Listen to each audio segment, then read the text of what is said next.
सलाम, नमस्ते, सत श्री अकाल। मैं हूं रजा और आप देख रहे हैं रजाग्राफी अनस्क्रिप्टेड की सबसे खास रिपोर्ट, अंतर्राष्ट्रीय प्राइम टाइम रिपोर्ट। जिस वीडियो के अंदर, एक वीडियो के अंदर हम दुनिया की तमाम बड़ी खबर आपके सामने रखते हैं। जब मैं बोलता हूं तो मोदी भक्तों को बहुत बुरा लग जाता है, जबकि हम जाकर वो खबर रिकॉर्ड नहीं करते हैं या हम वो खबर बनाते नहीं हैं, हम प्रूफ देते हैं। एक्सपर्ट का सोर्स और आपकी स्क्रीन पर वो एक्सपर्ट और सोर्स वो प्रूफ दिखाते हैं, लेकिन फिर भी अंडुओं को बुरा लग जाता है, भजपिल्लों को बुरा लग जाता है कि नहीं ये कैसे। मुल्क की सेफ्टी एंड सिक्योरिटी पे बात करता हूं, लोगों को बुरा लग जाता है। संसद के अंदर लंबे भाषणबाजी में मोदी जी ने एक भी बार चाइना का नाम नहीं लिया, लेकिन बड़ी खबर अब सुनिए, इस पर अभी राहुल गांधी भी नहीं बोले हैं, मैं बोल रहा हूं। एक्सपर्ट ने खुलासा किया है, भारतीय एक्सपर्ट हैं, ओपन सोर्स डेट्रेस्फा से सैटेलाइट इमेज तस्वीर आई है, देखिए। चाइना भारत के अंदर घुस रहा है, भारत की जमीन पर घुस रहा है। नेचर देसाई ने यह जानकारी दी है। जो इलाका शख्सगाम कहलाता है, शख्सगाम घाटी, वहां भारत का इलाका है वो, ठीक है, वहां चाइना ने सड़क बना ली है। चीन ने शख्सगाम घाटी में सड़क नेटवर्क का विस्तार कर लिया है। सैटेलाइट इमेज से खुलासा हो गया है यह भारतीय इलाका है। 1947 से पाकिस्तान के अवैध कब्जे में था और 1963 में एक बॉर्डर एग्रीमेंट के तहत पाकिस्तान ने इसे अवैध तौर से चीन को सौंप दिया था। भारत इस इलाके को अपना हिस्सा मानता है और कभी भी इस पर चीन के क्षेत्र का होने का मान्यता नहीं दिया है।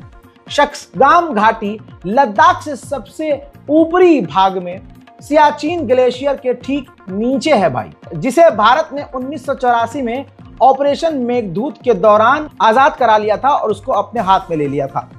चीन ने इस नए सड़क के बारे में खुलासा अपने ओपन सोर्स इंटेलिजेंस विश्लेषक नेचर देसाई ने सैटेलाइट इमेज जारी करके दिया है, जिसका प्रूफ आपकी स्क्रीन पर है। देसाई ने ही सबसे पहले 2024 में सड़क के निर्माण की सूचना दी थी। आपको बता दें कि ये रोड चीन के G219 हाईवे अक्साई चाइना से अलग होकर अघिल के पास जरिए शख्सगाम घाटी के अंदर जाता है। ये लद्दाख और शिंजियांग के बीच ऐतिहासिक सीमा थी, जहां पर यानी हमारे इलाके में, हमारी जमीन पर चाइना ने सड़क बना ली है। और मोदी जी में इतनी हिम्मत नहीं है कि चाइना के खिलाफ कुछ बोल सकें, और तो और हमारा विदेश मंत्री चाइना जाकर डील करके आ जाता है और मामला यह है कि अब हम चाइना के लोगों को वीजा भी देंगे। यह है 56 इंच। उधर अमेरिका ने भी कोई रहम नहीं किया है। ट्रंप ने कहा कि भारत हमारा एक अच्छा दोस्त है, ठीक, लेकिन वो हम पर बहुत टैक्स लगाता है, हमारे सामानों पर भारत टैक्स लगाता है, इसलिए 25 से 30% हम भी भारत की चीजों पर टैरिफ लगाएंगे। उधर दोहराया एक बार फिर से, आपकी स्क्रीन पर देख लीजिए। ट्रंप ने कहा है कि मैं ना होता तो दुनिया में 6 बड़ी जंग चल रही होती, इसमें भारत पाकिस्तान की जंग भी शामिल है, जिन 6 जंगों को मैंने खत्म करवाया है। उधर संसद में मोदी जी ने बोला कि किसी भी नेता ने, ये रही रिपोर्ट दैनिक भास्कर की, किसी भी नेता ने जंग नहीं रुकवाई। पाकिस्तान के डीजीएमओ ने गुहार लगाई थी, बस करो, अब ज्यादा मार झेलने की ताकत नहीं, ये मोदी जी ने कहा है। अब दिमाग पर जोर डालिए, किसी देश का ऑफिशियल ये कह सकता है कि अरे भाई बस करो, बहुत मार झेल ली, बस करो।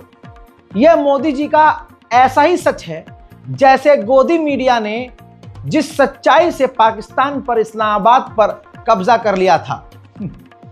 आगे बढ़ते हैं। उधर रशिया, भारत के दोस्त, ने भारत को S-500 ऑफर कर दिया है। अगर S-500 भी हमारे पास आ जाता है तो आसपास के देशों की मिसाइलों का बेड़ा गर्क हो जाएगा। मेरे दोस्तों, उधर हमें एक और बड़ी कामयाबी मिली है। DRDO ने, भारतीय रक्षा तंत्र ने, प्रलय नाम की एक खतरनाक, नाम से ही पता चल रहा है, मिसाइल 5000 किलोग्राम रडार वाली खतरनाक बैलिस्टिक मिसाइल का सफल परीक्षण कर लिया। उधर चाइना खेल रहा था बड़ा खेल। चाइना ने पाकिस्तान के साथ मिलकर कहा कि बांग्लादेश को भी अपने साथ ले लो और हम तीनों मिलकर ग्रुप बनाते हैं भारत के खिलाफ। लेकिन बांग्लादेश की चूड़ी टाइट हो गई, पता नहीं कैसे, या कुछ समझ में आ गया होगा वहां के राष्ट्रपति साहब को। तो अब बांग्लादेश ने कह दिया है कि ये जो ग्रुप बना रहे हैं आप दोनों, इसमें हम शामिल नहीं होंगे। उधर पाकिस्तान ने दावा किया है कि जिन लोगों ने, जिन आतंकवादियों ने हमारे मुल्क में चीनियों पर हमला किया था, हमने ऐसे 3 आतंकवादियों को ढेर कर दिया है। उधर चाइना ने पाकिस्तान को एक स्टील्थ सबमरीन बनाकर दी थी। स्टील्थ मतलब उसको पकड़ा नहीं जा सकता, रडार पर देखा नहीं जा सकता, लेकिन एक्सपर्ट ने बता दिया है कि चाइना ने ये जो स्टील्थ सबमरीन बना कर दी है पाकिस्तान को, वो एक कबाड़ है, क्योंकि वो पूरी तरह से स्टील्थ नहीं है और उसमें प्रॉब्लम आ रही है, जिसे पाकिस्तान की नेवी को प्रॉब्लम हो रही है।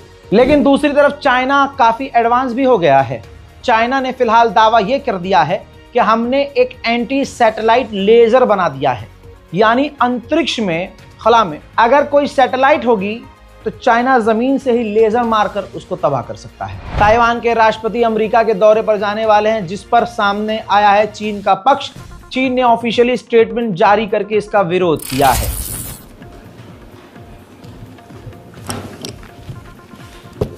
中方注意到有关报道，我要强调的是，中方坚决反对任何形式的美台官方往来，坚决反对台湾地区领导人以任何名义、任何理由篡美。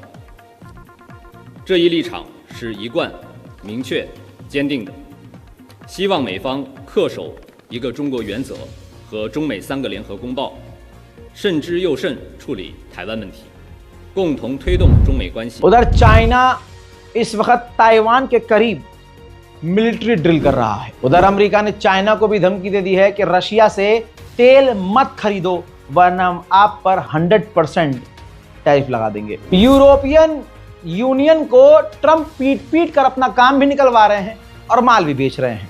यूरोपीय यूनियन पर अमेरिका ने 15% टैक्स लगाया है। अब जो पहली यूरोप यूनियन और अमेरिका की डील हुई है, उसमें यूरोपीय यूनियन ने कहा है कि हम 64 लाख करोड़ की बिजली अमेरिका से खरीदेंगे। अब ऐसे में क्या होना चाहिए था, ट्रंप को, अमेरिका की सरकार को खुश होकर यूरोपीय यूनियन पर जो 15% टैरिफ लगाया हटाना चाहिए था, नहीं हुआ। यानी 15% यूरोपीय यूनियन अमेरिका को टैक्स भी देगा और साथ ही 64 लाख करोड़ की बिजली भी खरीदेगा। इस बकवास डील पर फ्रांस के प्रधानमंत्री भड़के हैं और नाराजगी व्यक्त की, कहा कि डील ही गलत है। फ्रांस के साथ कुछ ऐसा हो गया है जिसकी वजह से फ्रांस पूरी तरह से घबरा गया है, उस पूरे देश की सिक्योरिटी चरमरा गई है।